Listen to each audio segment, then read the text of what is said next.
Namaste, greetings to all, and welcome to another episode of One Way of Thinking About It.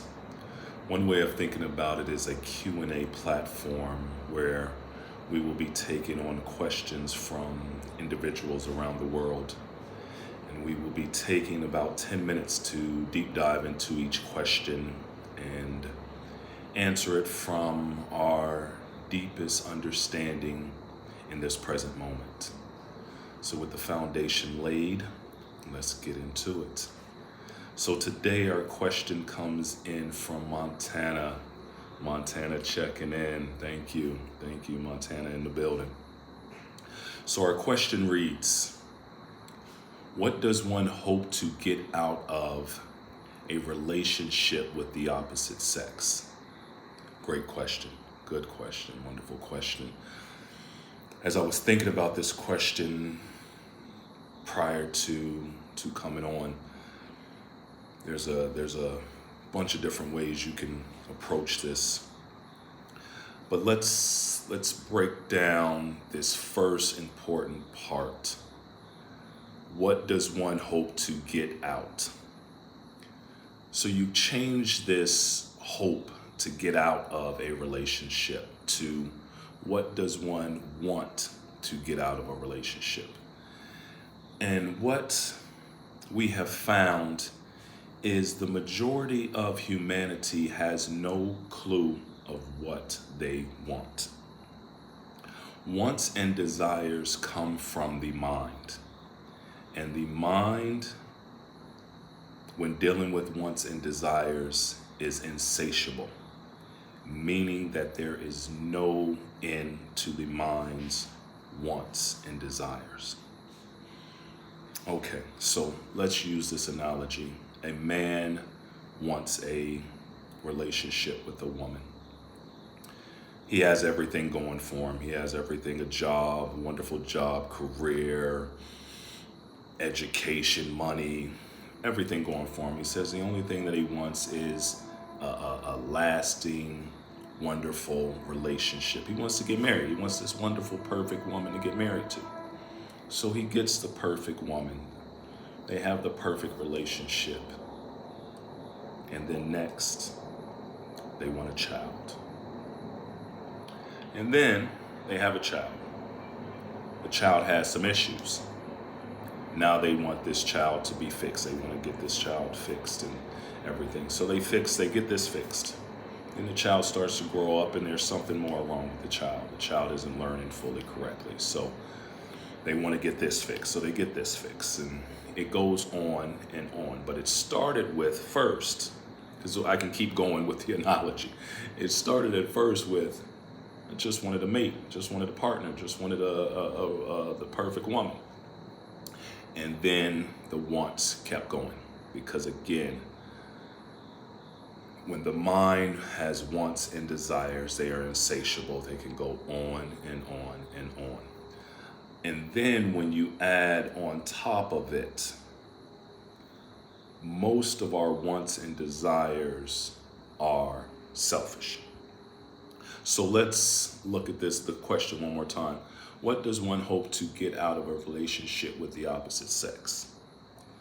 Now we have to look at ourselves truly, deeply, and say, what do I want from this opposite sex? What do I want from this partner? Truly. Because a lot of times, depending on the person, it could be sex, it could be money, it could be companionship, it could be somebody to cook, it could be, the list goes on and on. Someone to have kids, someone to take care of the kids. The list goes on and on. And this is very subjective to the individual person. However, again, most people are not honest with themselves of why they think they want a relationship. Because really, when you boil down all of these wants and desires, what human beings truly want is the feeling not even the feeling. Yeah, they want the feeling, the deep, the true feeling of love, happiness, bliss, joy, harmony, prosperity, peace. These are the things that a human being truly wants. But we put on, it's covered up by the mask of I want a partner for sex. I want a partner to travel the world with. I want a partner for these things. I want a partner for this and that. These true feelings that are innate in a human being is masked on top of wanting a relationship with a person to try to fulfill these innate feelings that we naturally have inside of us. And what happens when we contact the opposite sex, or we contact a person that makes us feel good, or lights us up, excites us, makes us happy, we truly think and believe that it's that person that is giving us that feeling. And it's not. It's not the car. It's not the relationship. It's not the person. It's not your children. It's not your job. It's not the sun shining. It's not the weather that's doing it. It is inside of us already.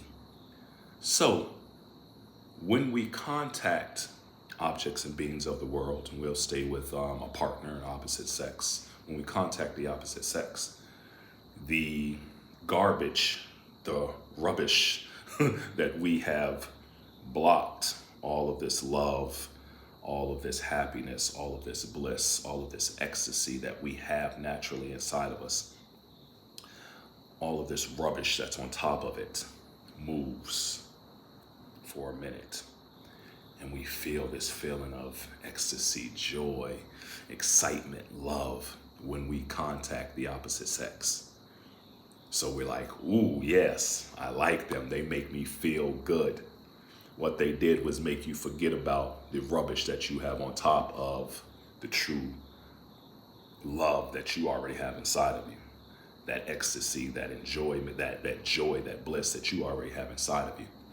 So what we're really wanting from the relationship with the opposite sex is that feeling of happiness, joy, completeness, peace, harmony. This is what we're truly wanting. But we disguise that with sex or companionship or someone to travel with or someone to have children with. All of these, we use all of these things because we're not clear, or we do not understand the true reason. Because to feel these feelings all the time within us is innate, is the natural state of a human being. But we've lost that. So we think that contacting the opposite sex is going to give us that. And it gives it to us temporarily. But if it was lasting with any opposite sex that we contacted, why does that feeling fade? Why does that feeling go? That feeling is not there all the time, as we all know this. So we either try to find other mates, or we try to figure out what happened to it. And ultimately what happened to it is the feeling that we got from that first initial contact with them, or those first initial contacts with the person, came from inside of us. It was not in that person. So contacting this person over and over, they're not going to give you that feeling every time because it's not in them. So what does one hope to get out of a relationship with the opposite sex? Is that feeling, that innate feeling of happiness, joy, bliss, ecstasy, love, peace, harmony, that is innate to a human being naturally. So This is one way of looking at this. Thank you for joining me for this session. Thank you for joining us for this session. If there's any clarifications or any questions, please put it into the comment box and I'll circle back around to it one of these days. Until the next time, namaste, much love, health, peace, blessings, prosperity to all. Namaste.